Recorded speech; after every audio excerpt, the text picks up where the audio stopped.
Ну почему все 4 года никто не возмущался, а в 5 классе были вообще просто в этом году надо возмущаться, что им татарский сделал. Да, татарский в 4 классе его было много, каждый день был. Но в 5 классе его и так мало.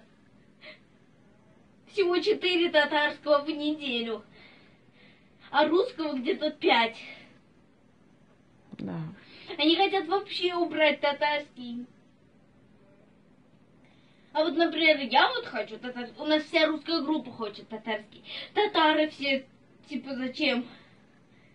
А его просто сейчас хотят убрать, а я не хочу. Я хочу учить татарский. Ну ладно, будешь учить. Не буду. Ну как не Если будешь? его уберут. Ну, а что плакать-то, Юлян?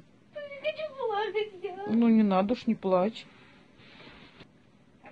Ну, как бы его либо сократят, и может быть только 1 урок в неделю, это мало.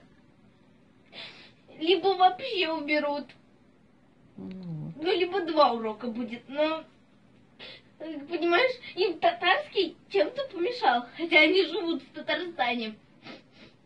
Ну.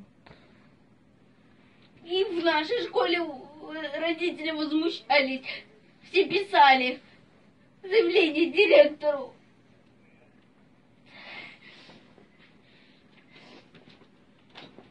А эти вот эти, кто они там в Министерстве образования, решат, зачем убрать татарский.